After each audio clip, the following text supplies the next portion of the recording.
joining us, and I hope you have a wonderful time.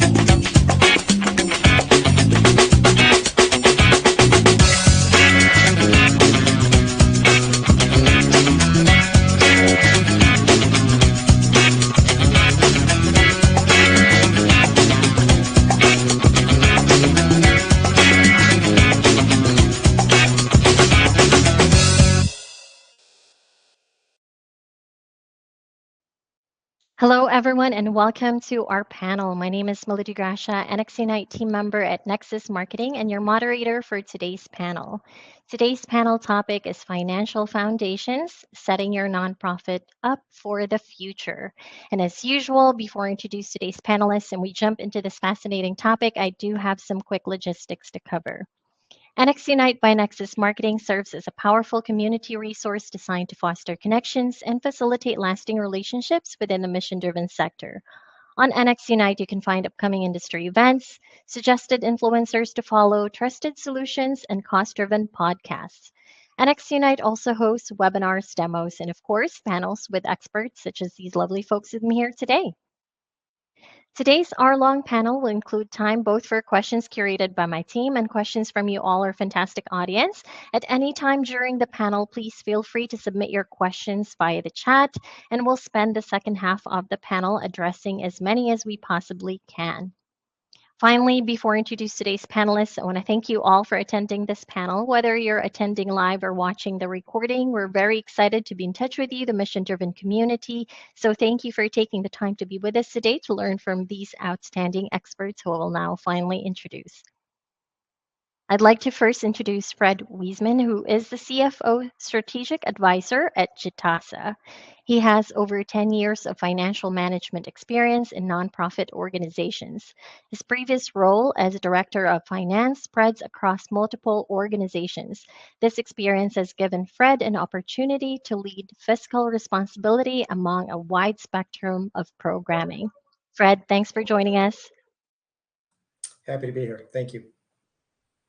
Also with us is Karen Houghton, who is the CEO and founder at Infinite Giving. She leverages her deep nonprofit expertise to bring modern cash management to nonprofit organizations all over the U.S.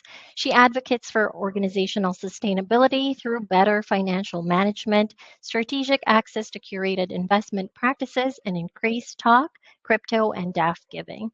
Karen, thanks for being here. Hey, thanks. Good to be here. And finally with us is Peyton Van Hoos, who is the Product Marketing Manager at Everlands. Peyton began her career in nonprofit communications, and her passion for social good is evident as she assists mission-driven organizations leverage technologies like automatic mileage tracking to maximize their impact while saving time and money. Peyton, so glad you could join. Excited to be here. All right, well, it's now finally time to hear from our panelists. And Fred, I'll have you start us off with the first question. How can nonprofits ensure financial sustainability in a changing economic landscape? Sorry, struggled there to find my mute button. They can, I think the best way to use technology for financial stability is to centralize your data. Let it be shared across all multiple users in one spot. You're mitigating the risk of error. You're allowing for transparency. I'd say those are the two top points for me when it comes to that question. Thanks for starting us off, Fred. All right, Karen, over to you. How can nonprofits ensure financial sustainability? I think there's a few different ways. And one of the first ways I always think about is diversifying your revenue streams. And that's sometimes easier said than done. But if you just have one donor or one grant provider and then something happens, how do you handle that moving forward? So whether you're investing or whether we're talking about our donor base, I think diversifying those revenue streams and relying on multiple funding sources is going to reduce your risk and ideally, increase that stability during those changing times. Another big one is just building those strong donor relationships, right? From the development team. And yes, the finance team, especially with stocks and assets, has a lot of interaction with donors. I think too often I see folks who do not focus on recurring relationships and recurring giving. And repeat donors actually give 42% more over a lifetime than one-time donors. And I'm sure we'll get into this at a later date, but that third and kind of final thing that I get really passionate about is making sure that you have an operational reserve fund, right? Just like we do for our home, when you have a savings account, when we're talking about financial sustainability, that very first milestone is having a healthy operating reserve account so that way, if something doesn't come in that's supposed to, or unexpected expenses occur, you have planned for it, you have an emergency fund, and it's not going to already, create a big burden on you as it is. So I think operating reserves, diversifying revenue streams, and really trying to focus on some recurring donors is really helpful. Thanks, Karen. All right, Peyton, thoughts on how to ensure financial sustainability? Yeah, I think it starts with where you're at, right? Assessing where you're at, making sure, knowledge is power. So take inventory of current expenses and assess ROI, first of all, right? So what's getting used and what's not, identifying your most expensive items, and then how you can improve. For example, a customer might come to us and say, mileage reimbursement is the 5th most expensive item every month. And we don't currently have a process on how to monitor that expense. And so we help them do that. And so once you have assessed that, I think it's important to actively and regularly review that expense landscape to identify ongoing optimization. Thanks, Peyton. All right, we're off to a great start. And Karen, I'll have you start us off with the next question. What are some key financial metrics nonprofits should track to ensure long-term sustainability and growth? Well, I'm gonna kick off with operating reserve funds again, right? So a lot of nonprofits will operate in a scarcity mindset. So you have to move out of a scarcity mindset into a bit of abundance mindset, but to do it in a really thoughtful, in a way of thoughtful stewardship, right? So then the question is, well, how much? What does that mean? Like, how much is enough? How do we think about that? So when you look at reserves, instead of just having a bucket of funds where you're like, great, this is something we're not spending right away, here it is. We love to help these organizations kind of divide up those funds and think about, hey, this isn't just reserves. What's operational reserves? What are capital reserves? What's an endowment or a growth account? And kind of walk through that. So pre-COVID, you would hear 3 to 6 months of operational expenses being sufficient. Post-COVID, the standard is now 6 to 12 months of operational expenses to kind of put away in that rainy day fund. And I think a lot of that is because some of us felt it for the first time of like, oh, this is why we have this in place. There's a big differentiation there between 6 and 12 months. There's not a right or wrong, right? Every organization is a little different, but it is helpful to kind of know, hey, these are these standards. Have we reached that threshold? If you have more than 12 months, okay, should we think about doing something else with those funds? Are you just sitting at 2 or 3 months? Should you think about growing those and then labeling them and then ensuring that, hey, are they somewhere where they can conservatively grow? Are they FDIC insured? Like get it out of the checking account, ideally get it out of that bank, right? And put it somewhere where it can be safe and conservatively grow. And then we usually say, hey, operational reserves are different than capital reserves, right? So if you own any building, you also then want to think about, well, you're going to have to get a new HVAC every 10 years. You have to paint every 7 years. Every 20 to 30 years, you need a new roof or carpet. These are expenses that are coming. And so you actually then ideally want to kind of set a goal to also have some of those capital reserves on hand so that when those repairs come up, you are prepared for them.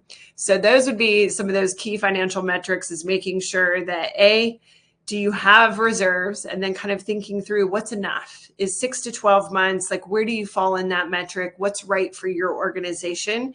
And then if you don't have it, that's okay. Like you start building toward it and you work backwards, right? Some folks are like, how on earth? That's so much money. And I'm like, decide what's right. You and the board, you decide what's right.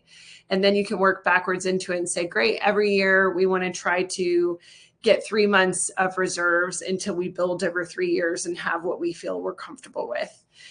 So having those are just crucial in a time of, unexpected expenses, but also being able to track those reserves, making sure they're there. And then if you spend it down, right, that's what they're there for, right? If you need them, you spend it. But then once you spend it out, ideally you have that in policies and you have that as a culture where then the idea is, hey, we spent that down, but now we know we always want 6 months. So how do we start to, build back in and ensure that we're having that metric that's going to guide our long-term sustainability? Thanks, Karen. All right, Peyton, what key financial metrics should be tracked?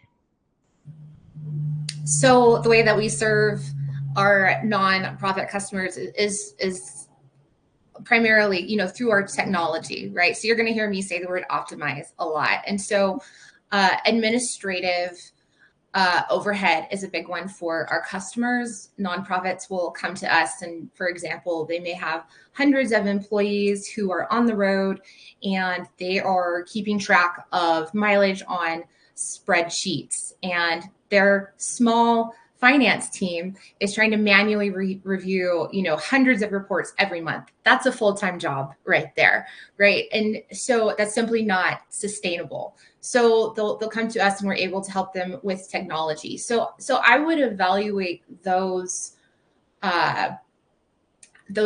administrative items, which I would call time suckers, and see if they can be automated and simplified for a cheaper cost. Many times they can, especially as a nonprofit, which, as you know, is often eligible for certain discounts. Thanks, Peyton. All right, Fred, what would you like to add here? Yeah, well, first I'll echo Karen's prioritization of looking at cash on hand. And I find that often nonprofits don't seem to focus on their cash as much as they should, because they do get behind that 8 ball pretty quickly, especially dependent upon the way that the funds that they raise are paid out, or just if they are, solely looking at grants, and grants can dry up quickly or not rematerialize or materialize again the next year. But outside of that, I think that looking at both program efficiency ratios and fundraising ratios is important. You need to really analyze whether some of those programs that might fit the mission and sound good, if they truly are, for lack of a better way of putting it, a good ROI, right? Are they, how is it that you're managing them? And I think without using ratios that are, simple, I mean, you're just looking at your revenue and your expenses to a degree on those programs, or on your fundraising efforts, you definitely need to highlight that as you're making those decisions, whether or not you keep that program in place or not. Thanks, Fred. All right, very quickly, I'd like to remind those attending live to submit your questions at any time in the chat so we can address the topics that are relevant to you and your team. All right, here's our next question. And Peyton, I'll have you start us off with this one. Can you discuss the importance of board governance and financial oversight in ensuring financial health and sustainability? It's so important, right? So financial oversight is a primary motivator for why people come to us, because of compliance requirements. And a GuideStar study concluded that 53% organizations that prioritize that transparency, that is a result of financial health that prioritizes that governance and financial oversight, that resulted in 53% more contributions, right? So those organizations that seek to be more transparent, they perform stronger across a range of governance, financial, and operational dimensions. And so there's that culture piece as well. If it might result in higher contributions because donors are more willing to donate where they feel that their funds will be used wisely and transparently, but also for the employees as well. I think it creates a really positive culture. So so I think that having those mechanisms in place goes a long way in ensuring not only accountability, but also that long-term financial health and sustainability. Thanks, Baden. All right, Fred, over to you. What are your thoughts on the importance of board governance and financial oversight? Oh, I think you're on mute. Sorry about that. I think it's important that the board is not a rubber stamp board. I think often you found, I see, which is good to have a good relationship with the president or the executive director in the board. But at the same time, the board does need to, without, it's a fine line, right? Without being too involved in micromanaging, I think you need to have a board that is well-versed in all areas of governance and, not be too heavy maybe on the financial side, or, I've seen boards that have a lot of lawyers.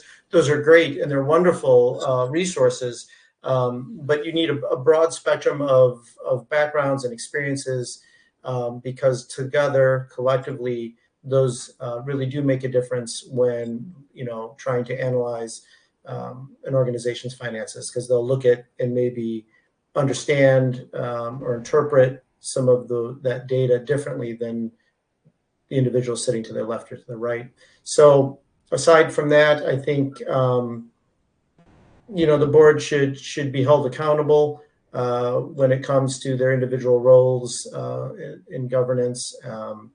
I've said this before in some other audiences where a good idea is to have a board report card, that helps again keep those members accountable and on task to help the organization thrive and succeed. Thanks, Fred. All right, Yeah. Karen, over to you. Final thoughts on this topic. Yeah, Fred, who does the report card? Tell me how that works. Sure. So I think that, it's a bit, in my experience, I've seen the report card developed by the executive director and individuals, reporting directly to him in conjunction with the executive committee, so it's not a total flip of who answers to who when it comes to developing a report card. But I do think it's important for a report card to mainly be developed without too much board input, right? Because you're trying to make it so that they're not making it too easy on themselves, So yeah, I hope that answers your question. But that power differential there was interesting because I was like, well, we work a lot with boards and finance teams, right? Mm-hmm. And it's ideally everybody's working well together and there's a shared responsibility. It can be unhealthy on both sides. The relationship can be unhealthy, but sometimes I often see a disconnect between those two. Mm-hmm. But I love, like, for a healthy organization, to be able to do that, that's pretty powerful. So yeah, strong governance structure is going to ensure accountability. It's going to ensure transparency. It's going to ensure strategic decision-making. So then the question is, well, how do we ensure we're all on the same page? And so that's where I think policy creation can feel overwhelming and a little bit like busy work, but also they're really important documents for a reason, right? So having policies in place are imperative. And so we help a lot of organizations create a cash management or investment policy statement, and we'll work with the board and the teams to try to figure out, all right, whose decision-making role is this, right? We're all working together, but do you have equal power in this? Is it just the board? Is it just, the C-suite team and they're informing the board?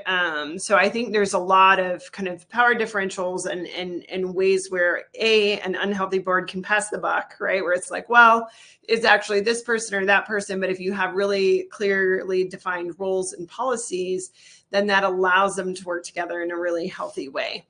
And transparency is a big piece of that, and understanding, right, to ensure clear communication. So we love to address things like, if you are going to choose to move forward with investing money, who's responsible for that? What are the guardrails for that?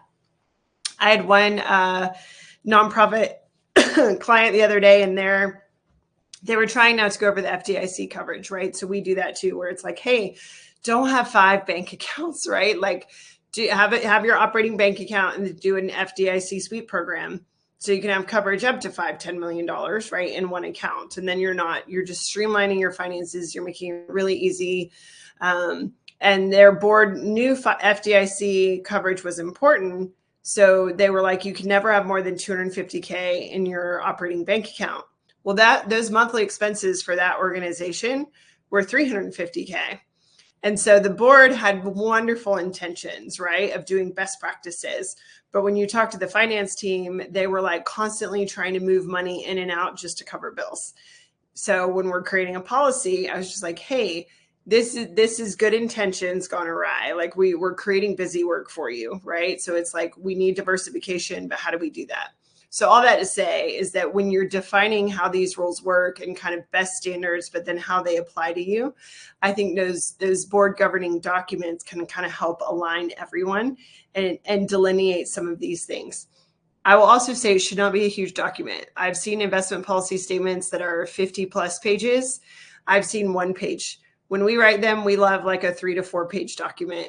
Because if you get too much in the weeds, then your whole life is dictated by policy. So I think there's a nice kind of even balance there, where if you're looking for health and sustainability, again, open communication, transparency, like, hey, what are we comfortable with? What are these guardrails? And then a third party person like an investment advisor or your CPA can help guide, in addition to kind of the board and the team being able to operate in a healthy, sustainable way. Thanks, Karen. All right, here's our next question, and I'm actually going to stick with you for our next question, Karen. How do you recommend nonprofits to approach budgeting and financial planning to navigate economic uncertainty and unexpected challenges? Mm-hmm. I love to do a high level audit, and I know we hear the word audit and I'm saying high level, right? So even taking a step back and looking at what funds do we have, where are they, and what are they making, and what are we doing with them? It is a very basic kind of audit, but it is fascinating to see how many times even brilliant teams and leaders are like, I don't know. I don't actually know what rate that money is getting. And okay, we have 5 banks and then 2 or 3 bank accounts per bank. Why do we do that? Well, somebody before me did that, or the board wanted me to do the FDIC coverage. So I think there's a lot of opportunity when you look at, all right, unexpected challenges. It's like, how are we thoughtfully stewarding the resources that we already have? And so that's often the lowest hanging fruit that we can do when we're looking at, okay, you have reserves that are sitting in a 1.5% like savings account, right? Or a money market that's not making anything, or you think you're doing really well, but it's at 3%, you could be getting 5%, right? And we're not even talking about taking on risk with securities and like in the active market. We're just talking about short-term treasuries, mutual funds, or even just FDIC sweep programs, which is like a high yield savings. So it's time and money, right? When we're talking about resources, it's time and money for a nonprofit so you can focus on your mission. So we love to do a high level audit and look at, where are these? Again, how do we define these reserves? Where do we put them? Can we put them away and have them make 5%? Okay, well, 5% on funds over 12 months is pretty meaningful. That's a large donor, right? And of course, the more you can consolidate, then you're saving time. So you have efficient bookkeeping and finance, and then it adds transparency too. So I love to do a high level audit, just looking at, and I mean, we'll do them for people, right, where they're just like, how do I think about this? And then that allows us to get in the weeds and say, great, here's how I would think about these funds. You guys can work on defining this. We can put it in a policy. Also, you can make probably close to XYZ amount of funds just by moving what you already have somewhere else. And so that's something I love to do, because that's not new donors. That's not new money in. It's stewarding what you already have differently. Thanks, Karen. All right, Fred, any tips on how to approach budgeting and financial planning? Yeah, I think that it's a good. I think most people in leadership are used to looking at a budget versus actual report, and I think though that you need to expand that a little bit. So instead of just a kind of a set it and forget it approach, you've developed your budget. Now you just kind of track that budget against how the actuals are.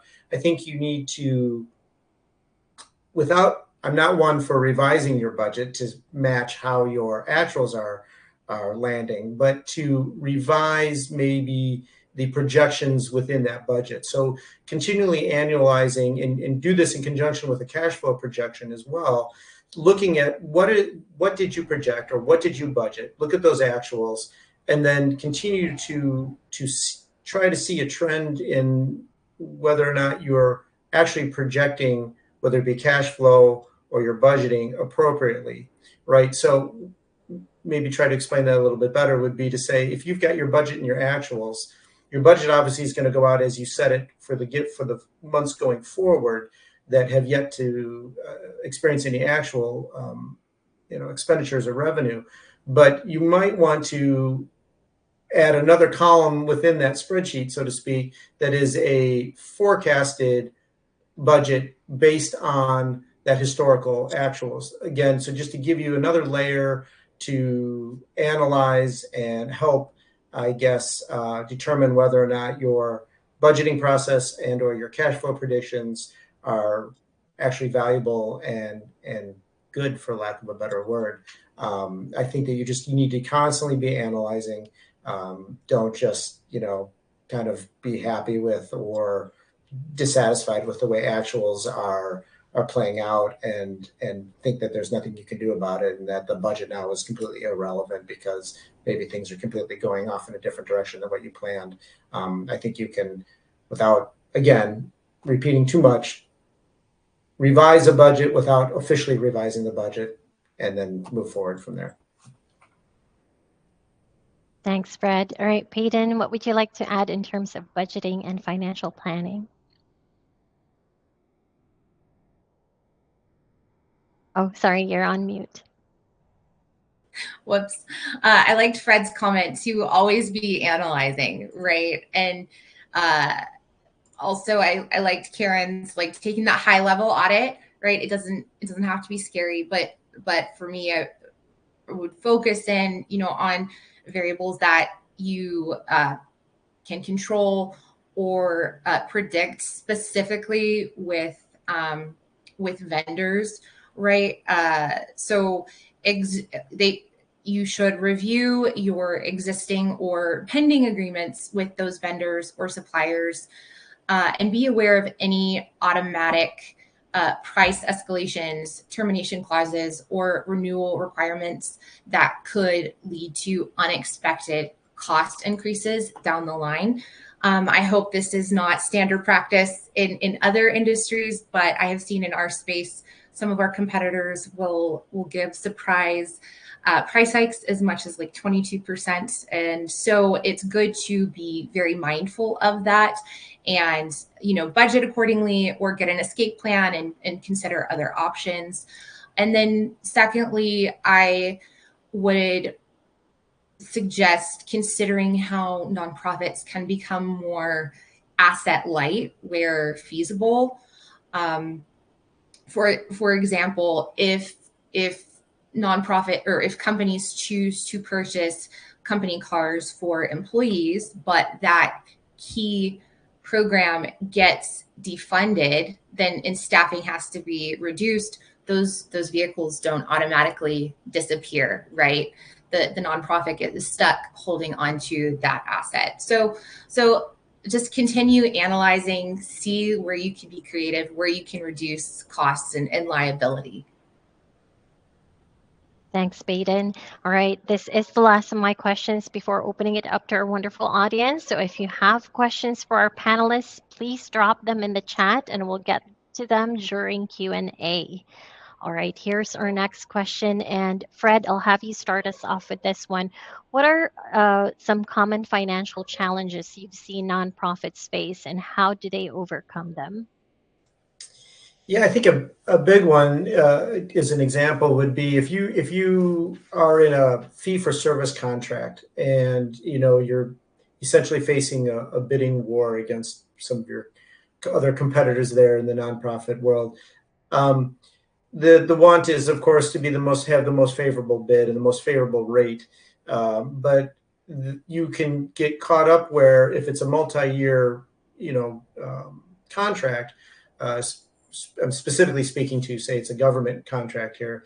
Um, you're stuck at that rate, and you're maybe not necessarily taking into account the different cost increases that have been already talked about.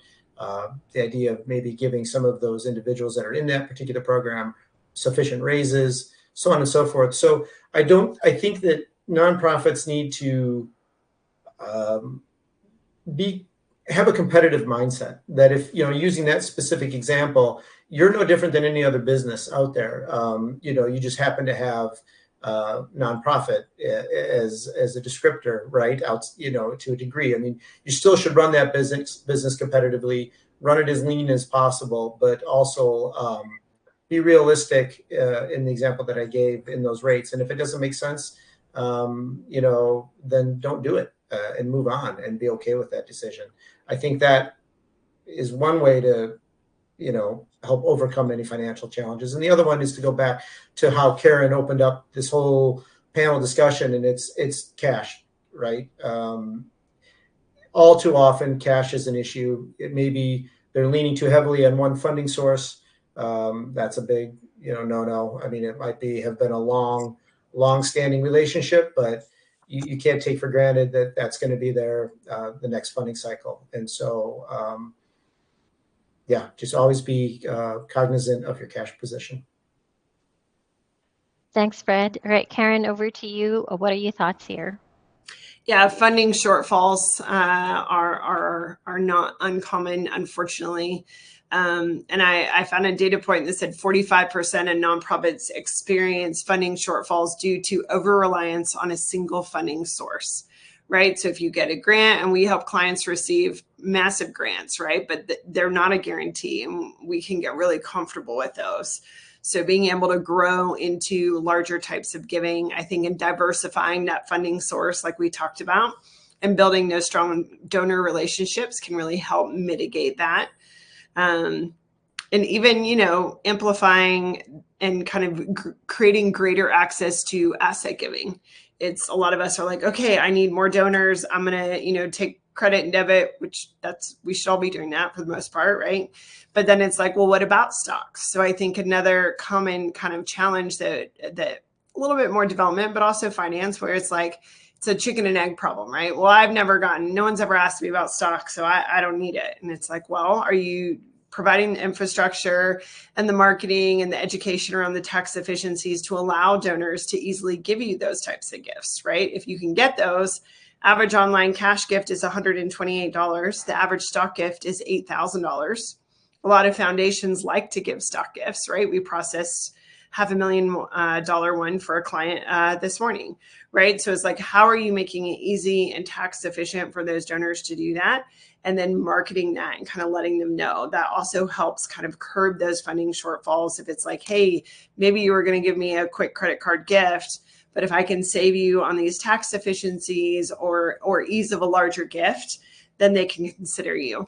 Another shortfall that I hear a lot is just not having a financial expert, or having one that is really caught up in ego on the board, but then it's a volunteer and it's rolling board members and it's rolling terms, right? And it's kind of all of this process. So yes, probably all of us on here are biased, right? But there's a lot of data points, and like having an outside source of a financial expert who can come alongside the board and come alongside the team and help invest in those financial trainings, and having that certified member who can say, yes, we're a fiduciary. Let us have fresh eyes. Let us help you with this high level audit and kind of identify areas for opportunities. So investing in those kind of partnerships do not mean you're not capable, right? But it just means, hey, this is a healthy way that nonprofits can just add transparency and accountability, and usually you're wearing many hats. So let us help make something easier for you. Organizations with dedicated financial expertise see a 25% improvement in their overall financial stability. And that's ultimately the goal, right? Is everyone on this call and everyone who's watching, right? We are in the nonprofit space for a reason. That the more financially sustainable nonprofits can be, then the better world and society we all have. So we are in this to help you grow. Thanks, Karen. All right, we're officially opening our Q&A portion. And Fred, I'll have you start us off with this question. What financial tools or tech would you recommend for small nonprofits to streamline their operations and accounting processes? Well, I'll give a nod to Peyton's employer on this one. This is an easy question for me to answer. I think, the company the organization I used to work for before I came on board with Jatasa, I actually reached out to Everlance and used and implemented that mileage tracking software that they provide as a great tool to help alleviate a burden, really is what it came down to, both on my accounting department staff member and the staff that was out there tracking their mileage, right? I mean, we were mileage heavy across the board. We had a lot of counselors going out and home visitors and so on and so forth. So I think if you can find a tool, some technology that is going to, it's kind of like, I guess, the low-hanging fruit, right? Like the easy pickings, like what is really truly going to lessen a burden or lessen the amount of time staff members are going to spend doing X, Y, or Z. I guess that's the best advice I come up with for a smaller organization, because a smaller organization, right, is stretched thin. I mean, the ED down to whoever it is, they're all wearing multiple hats. And so wherever you can find a way to make one less hat on your head, that's a win. So. Thanks, Fred. Peyton, over to you. I don't think I can answer it better than Fred did as an actual previous user of our software, honestly. What a great coincidence. So yeah, I think everything Fred said, and yeah, it's just really cool to be on the same panel as him. Thanks, Peyton. Karen, over to you. Any financial tools or tech that you would recommend? I would recommend Infinite Giving. So if you go to infinitegiving.com, right, we are a fiduciary partner. We're helping you streamline your finances. So we are doing an FDIC sweep program that provides FDIC coverage up to $5 million and 3.85% just on cash. We have a money market that's 5.27, short-term treasuries. You need your money, you link your bank account, you hit transfer. It's in your bank account within 1 to 2 business days via ACH. So there's a lot of kind of low-hanging fruit of streamlining kind of that banking process, ideally getting better rates. We also help you receive assets. So in a really affordable, we can get you up and going in 2 business days. You can receive stocks, cryptocurrency, donor advised funds, endowment gifts. We're adding legacy giving in Q3. So we were meant to serve small to mid-sized organizations where we can give you all the fiduciary kind of infrastructure, both for your website and your finances, to help increase transparency and help you grow. Thanks for sharing, Karen. All right, I'm actually going to stick with you for our next question. How can nonprofits effectively communicate their financial health to stakeholders and donors? That's so hard, right? And so I think a big piece of it is you want to be transparent, but you don't need people to get in the weeds, right? So it's how do you provide like high level, even for boards? We hear that a lot. We work closely with boards and teams. And so it's that idea of, even when we come in as an investment advisor and we're talking to a board, yes, we could do a big dog and pony show and give them the big report that no one's really going to read or understand. Or we can give really clear, concise, like overview of, hey, here's the holdings. You know, you're at 5.5%. You have full faith and backing of the US government. You're going to, you know, we estimate that you're going to make X amount.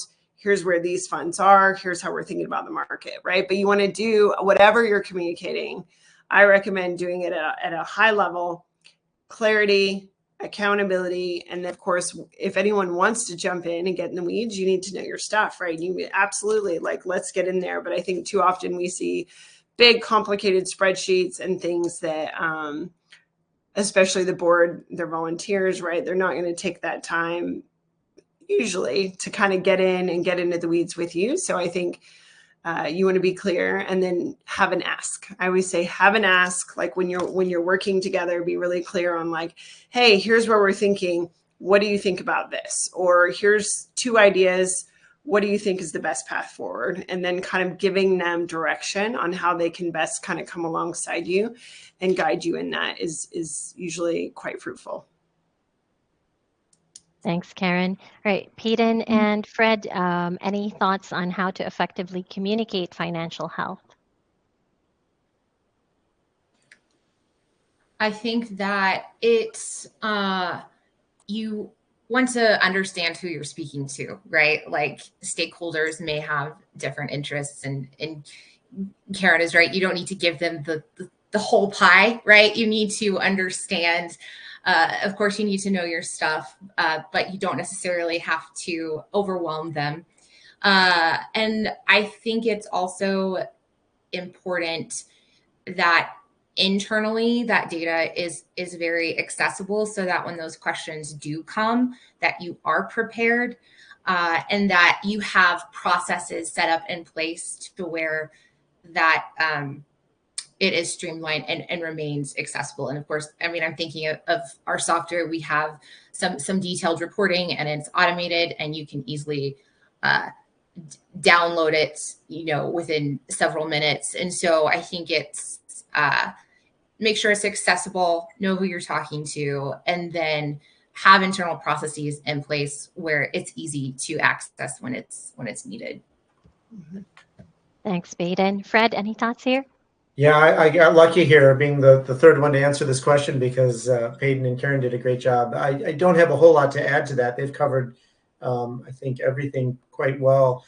The only maybe little thing I would add would be when we talk about knowing our audience, right, and not bogging the individuals down with too much data and getting in the nitty gritty. I have found that, you know, using visuals outside of just numbers, but, you know, just, and it doesn't have to be, you know, anything really artsy, right, for lack of a better word. You know, I mean, just simple pie graphs, bar graphs, you know, that really goes a long way. So don't forget about the power of those when trying to disseminate information to maybe not necessarily financially minded individuals, or if you're looking to just not, you know, burden them with excessive numbers and figures that where they might get a little bit lost in the weeds, or even elicit, you know, too many questions, and then they kind of get tripped up over their own, you know, questions, or as they attempt to dig in and feel like that they're, you know, doing their part appropriately. And then I think, you know, for me, it's also, you know, I've got to remember that you're telling a story. So your financials tell a story of the organization. So just keep that in the back of your mind as you're trying to figure out how to report these figures or this data.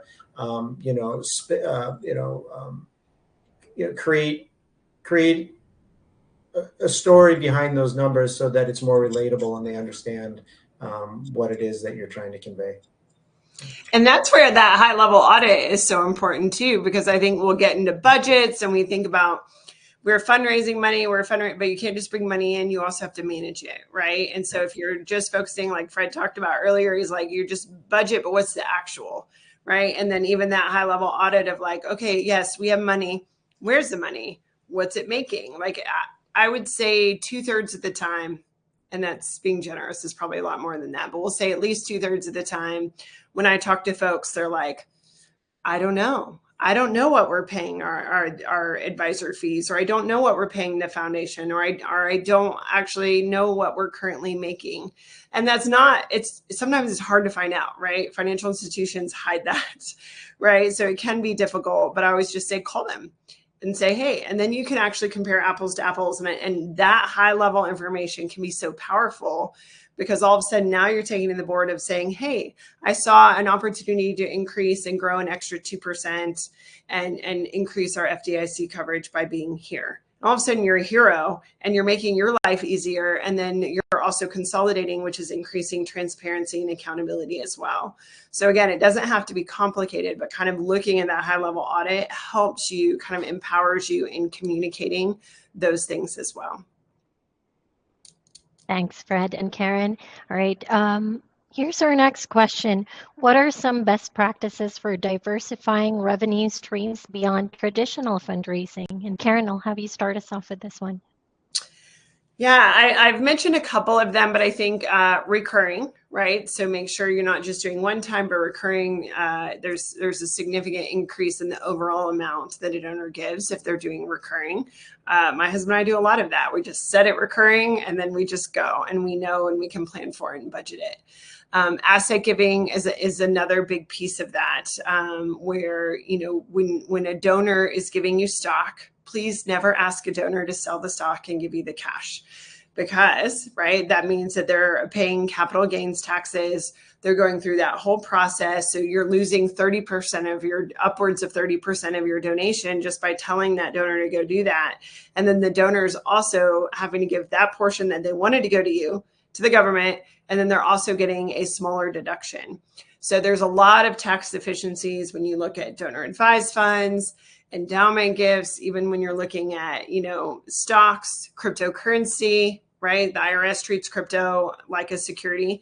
And so they can avoid paying capital gains taxes as well. So I think making sure that you are empowering your donor to give to you in the way they want to give and in the way that benefits them the most is the way you're going to create better relationships with them. And then when you do it, it's like, how easy can you make it?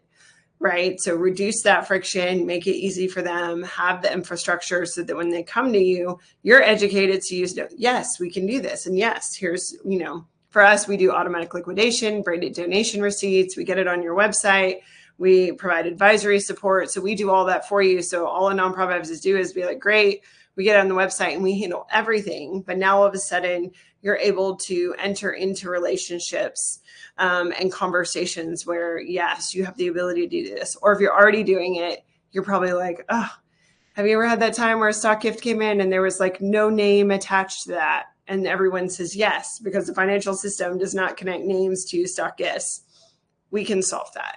Oh, yes. And then the team has to like check the Schwab account. What did we do with it? And how do we sell it? And then where do we transfer it? And then how do we do a donation receipt? So whether it's us or somebody else, there's partners in that who can help you do that. And that's going to allow just further diversification and invite larger gifts as well. Thanks for sharing, Karen. Fred and Peyton, anything you want to add here in terms of diversifying revenue streams?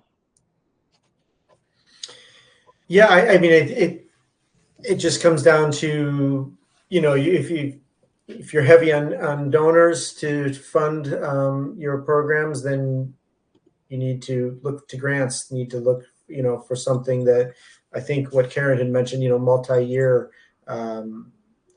funding sources. It's maybe daunting for some individuals in nonprofits to think, well, you know, then I've got to get into grant writing and I've got to, you know, budget narratives and so on and so forth are new to me.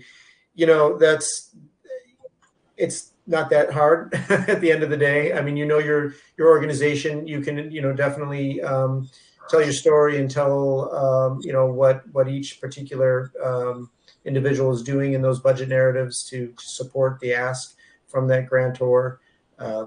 You know, so yeah, just outside of the diversification of maybe how to handle donations, I think you need to look to see what's behind each of those funding sources and what the sustainability is of each of those sources. Thanks, Fred. Peyton, anything you want to add? I think they did a great job covering that specifically. I do think, though, I was thinking earlier to Karen's comment about how often, new executives might come in and there are systems and processes in place that they may not understand why they're there and they just leave it there. And I think that is relevant to technology. I think it's relevant to finances. And I think just in general, it's a good approach to have, to not be afraid to evaluate everything and to ask questions in different ways of doing things. For us, it's always an education opportunity if someone's not familiar with using technology to track their mileage. But I think my point is that if a process is existing and you're not sure why, it's okay to ask questions, and I would encourage you to ask questions and find experts and see if there's a better way to optimize that. So I just think in general that's just a great approach to have, because at the end of the day, everyone is just trying to do their mission better, and not these administrative or behind the scenes tasks, right? Thanks, Peyton. All right, we have a question here from Christine, and I'll open this up to all of the panelists. What are the most important things a brand new nonprofit needs to know as they are first setting up their financials? Who wants to go first? Don't use an Excel sheet.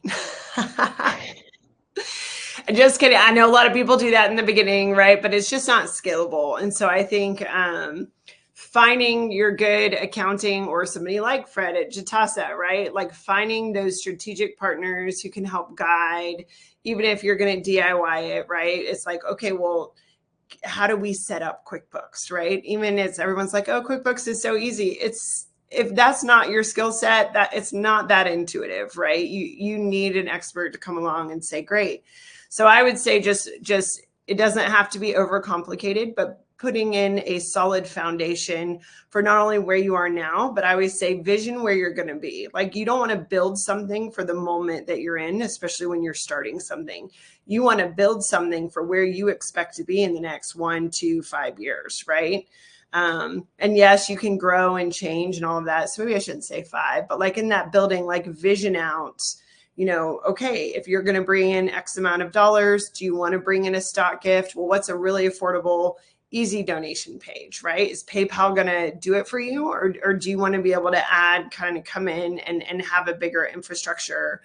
So I think there's a lot of ways you can just be really thoughtful about how you're setting up and building that intention, and then setting your goals too, right? Like, what are your expenses, right? How, at what point do you want some reserve funds? Like what is the most tangible first step you can take that will make an impact? But then how do you make that sustainable? Because if you're a flash in the pan, sometimes you're doing more harm than good. And I'm sure you know that, who asked the question, right? So it's looking at like, how do you build that sustainability and give yourself a strong foundation as you begin? Thanks, Karen. Fred and Peyton, anything Yeah, I'll you want just to build add? on that. I think that, if you're talking about literally starting from scratch, going back to Karen's point, I mean, your choice in accounting software is, if you're not using, well, even if you are using an organization, a company like the one I work for, like Jatasa, because you would be still involved with it. Although we would choose it for you. But so to talk about QuickBooks, I mean, you want something that's understandable, that's easy to work in, that generates the reports you need. Your chart of accounts is, we talk about that framework. That's important. That is scalable. You can always add to the chart of accounts. But you want to tie all of that into, in my mind, when you're strategic planning, right? So because you're looking at your current financial position. So if you're starting off, it's 0, or maybe you're coming in with funding, and then you're looking to see what those goals are and then where you're going to be in the future. So you want to develop, a chart of accounts, or just that mindset when you're thinking about your financials and how and what it is you're going to be reporting, not just in the immediate, but also, something that's lining up with that strategic plan. Thanks, Fred. All right, Peyton, anything else you want to add? Otherwise, I'll have you. All right, no problem. All right, unbelievably, the hour has gone by so quickly. So we're going to wrap up this portion of the panel so we can stick to our schedule. A survey will be dropped in the chat. So if you have more questions for our panelists, please complete that survey that I think has been dropped in the chat to indicate which panelists you have questions for, and we'll make sure to connect you with them after the session. All right, here's our final question. And Peyton, I'll have you start us off with this one. Based on today's panel, what key action items are you hoping nonprofits would prioritize to establish a strong financial foundation? Mm-hmm. I would circle back to some of my comments earlier and taking an evaluation of current tools, assets, and processes and making sure everything is optimized, right? It's hard to imagine the future state if you don't understand the current state. So what business problem are you trying to solve where each operational budget dollar is spent? And, can that be improved? Specifically, because I work for a technology company, are your pieces of technology meeting those goals? How are you measuring the ROI? So yeah, really doubling down on those very tactical things and seeing if those can be improved. Thanks, Peyton. Fred, over to you. Thoughts on how to establish a strong financial foundation? Yeah, I think, you do need to be careful with what technology you're choosing to help you. I think that there are a lot of options out there to help create efficiencies. And I think through those efficiencies, you get more real-time data, right? So you're not always trying to play catch up. And then that, to me, translates directly to being in a strong financial position. Because if you're looking at information that is really current, you're able to make quick decisions or to pivot if needed to address anything that wasn't expected when it comes to your financial position. So. Thanks, Fred. Karen, final thoughts on how to establish a strong financial foundation? Yeah, I think just remembering that you can't just raise money, you have to manage it and thoughtfully steward what you have. And so if you don't have a reserve fund, I highly encourage you to build a reserve fund. Nonprofits with an emergency fund are 4 times more likely to weather financial crises without severe impact. So when you want to exist and we talk about sustainability, it's that. If you already have reserve funds, do a high-level audit. Where are they?